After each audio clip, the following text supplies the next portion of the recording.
আসসালামু আলাইকুম। বাংলাদেশি হোম শেফের নতুন ভিডিওতে আপনাদের সবাইকে স্বাগতম।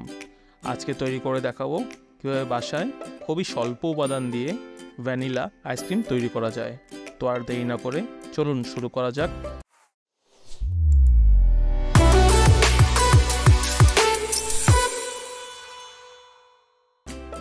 ভ্যানিলা আইসক্রিম তৈরি করতে এখানে আমরা চুলায় আধা লিটার লিকুইড দুধ জাল দিয়ে নিব।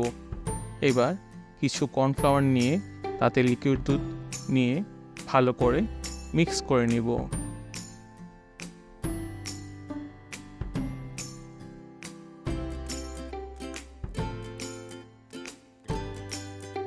এখন কর্নফ্লাওয়ার ও দুধের মিক্সচারটি আবার লিকুইড দুধের মধ্যে ঢেলে দেব। এবার একটু ভালো মতো নেড়ে নেব। এখন 1 কাপ গুঁড়ো দুধ আমরা পর্যায়ক্রমে লিকুইড দুধের মধ্যে ঢেলে দেব। একটু ঢালবো, একটু নাড়বো এইভাবে। এবার আমরা স্বাদ মোতাবেক চিনি দিয়ে দেব। এখানে আমরা 3 চা চামচ চিনি দিয়েছি এবং ভালো মতো নেড়ে নেব।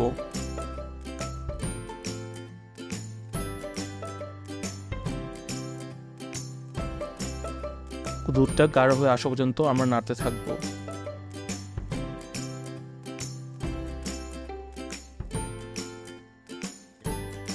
এখন আমরা এখানে অল্প পরিমাণ ভ্যানিলা এসেন্স দিয়ে দিব এবং তা দুধের মধ্যে ভালো করে মিক্স করে নেব।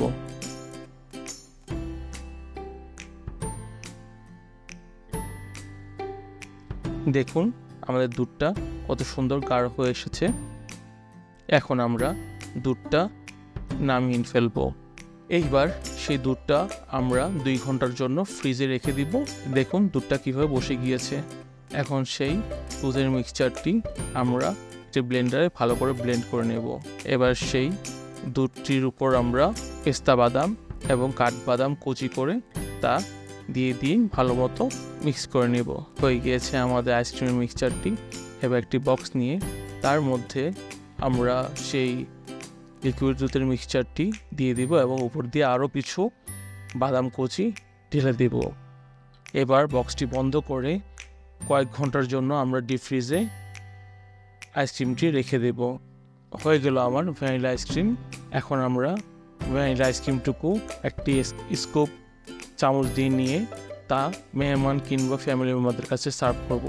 আশা করি এই স্বাস্থ্যসম্মত পর্যায়ে তৈরি করলে আপনার বাসার মেম্বাররা যেভাবে পছন্দ করবে এবং তা খেতেও কিন্তু দারুণ হবে। ধন্যবাদ ভিডিওটি সম্পূর্ণ দেখার জন্য। ভিডিওটি ভালো লাগলে লাইক এবং কমেন্ট করবেন। চ্যানেলটি সাবস্ক্রাইব করে চ্যানেলে বাকি ভিডিওগুলো দেখবেন। আপনাদের যদি কোনো রান্না রেসিপি দেখার অনুরোধ থাকে তাহলে দয়া করে আমাদেরকে ভিডিওর কমেন্টসে জানাবেন।